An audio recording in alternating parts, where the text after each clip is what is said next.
Hey guys, we're Mal today. For today's video, we want Scotland versus the Wallabies for the 2021 Autumn Nations Series.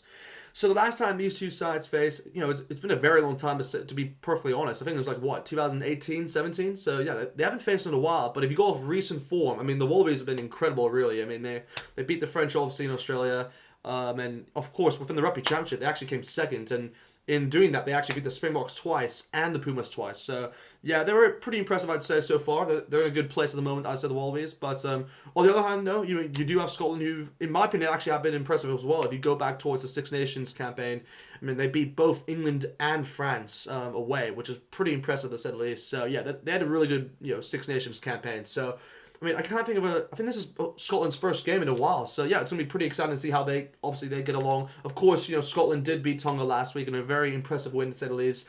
But at the same time, it's Tonga; they're obviously a weaker opposition, and Australia obviously did beat Japan recently. But yeah, this should be also a good game to see who actually wins this game. Of course, this game is being played within Murrayfield within Scotland, so Scotland will have home advantage. But yeah, we'll have to see what happens. But yeah, should be a cracking game nonetheless. So, of course, we'll move on, of course, towards the starting lineups for both sides. We'll start with Scotland first. So here is Scotland's starting lineup. So, of course, for the number one position, we do have the likes of Scoman. At number two, we have Turner. And at number three, we do have the likes of Xander Fagerson. So, yeah, a decent front row, to say the least. I mean, I was really impressed by Scoman, I'd say, last week against Tonga. I mean, he was just really impressive, to say the least. So, hopefully he's able to kind of continue his form. I mean, we do have the likes of Turner as well as Fagerson. Probably is it the best front row they can go with? I mean, I personally would say yes. It is probably the best front row Scotland has at the moment. So yeah, they've gone very strong, to say the least, at this point in time. So yeah, really looking forward to see how that front row obviously goes against the Wallaby front row. But of course, for the lock pairing, we do have the likes of Skinner as well as Gilchrist for the number 4 and number 5 positions. So yeah, again, another good pairing, to say the least. I wouldn't say this is probably their best one because they don't have the likes of Johnny Gray, but Skinner is still a decent lock, to say the least, and should do pretty well, obviously, against these Wallabies locks.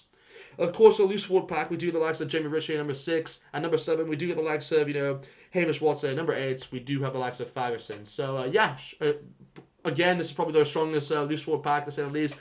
Probably the starting loose forward pack they went with the most, I'd say, within the Six Nations campaign as well. So, yeah, I mean, it's one of those where I think they should be a lot, familiar with themselves, obviously. And, yeah, I mean, Hamish Watson and as well as Richie, those two I really like. I mean, Fagerson, I'd say it's pretty underrated for what he does, but I think Jamie Ritchie is probably the guy Hamish Watson, is the guy that I really enjoy watching from that loose forward pack, to be honest. But anyway, moving on towards the back line, of course, for the Scottish side. At number 9, we do have the likes of Ali Price, and at number 10, we do have the likes of Finn Russell. So yeah, very excited to see how these two get along. Of course, this is definitely the best combo, obviously, that Scotland can put out really for this game. So yeah, really excited to see how Finn Russell does. He's just so creative in the way that he plays, and he's able to find a gap within the defense just so easily. So yeah, it should be good to see how he gets along in this game.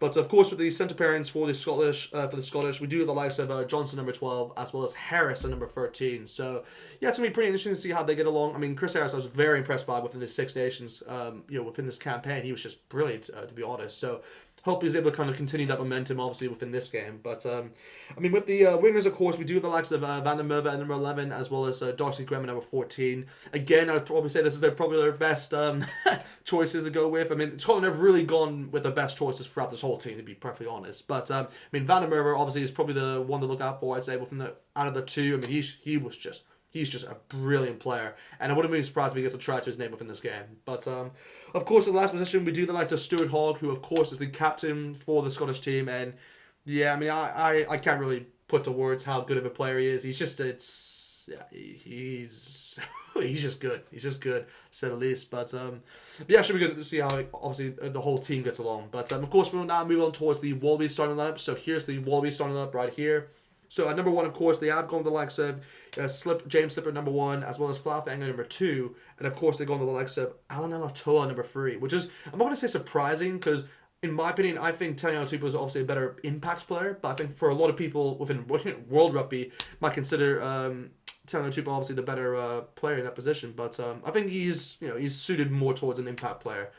Towards the bench. But, I mean, still a brilliant front row to go out, obviously, against this Scottish front row. So it should be an interesting contest to see who wins those scrum battles. But, of course, for the lock pairing, they have gone the likes of Roy Arnold as well as Lotea, which is yeah decent instead of least. I mean, it's probably I wouldn't say it's not my favorite pairing to be perfectly honest. I'd rather see Darcy Swain and maybe even Will Skeleton, Will Skeleton, sorry, Skeleton, who obviously is on the bench, but it's one of those where they have gone with a different pairing for this time, which I'm not really too mad about because it obviously gives them more game time and obviously for them to show off what they can obviously bring towards the Wallaby side.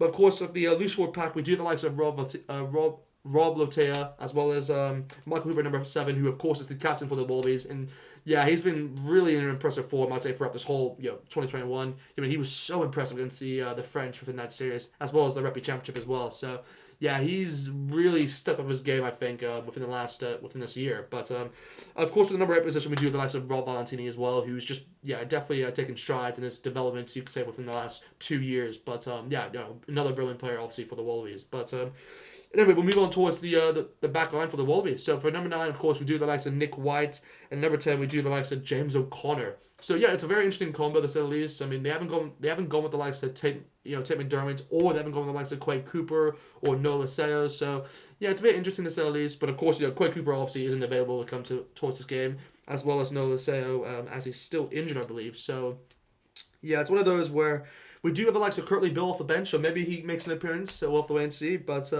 yeah, it should be interesting to see how these two get along. But yeah, obviously they do bring a lot of experience towards this Wallaby side, which they'll definitely need this within this game for sure.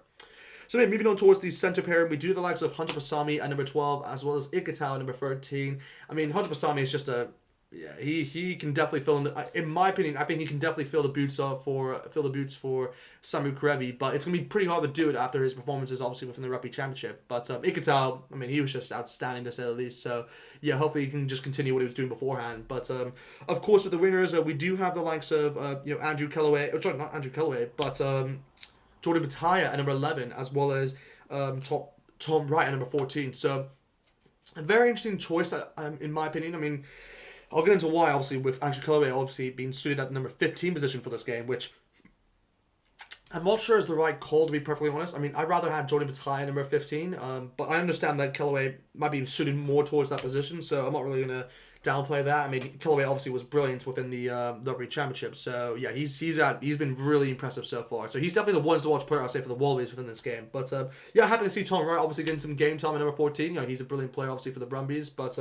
yeah, Jordan Bataya is just an outstanding player, to say the least, and he's really developing or kind of being more versatile in the roles that he's kind of playing for the Wallabies. So yeah, should be good to see how he gets along. But yeah, that's kind of it, obviously, with both lineups. If I have to give my prediction for this game, I think I have to give it towards Australia. I think they've just been in better form recently, so for that reason, I'm gonna edge it towards the Wallabies. But I think it'll be a close game than what most people predict. So I think the Wallabies will win this game. I'd say 26 points to 19. I'll say 26 points to 19 is my final prediction for this game.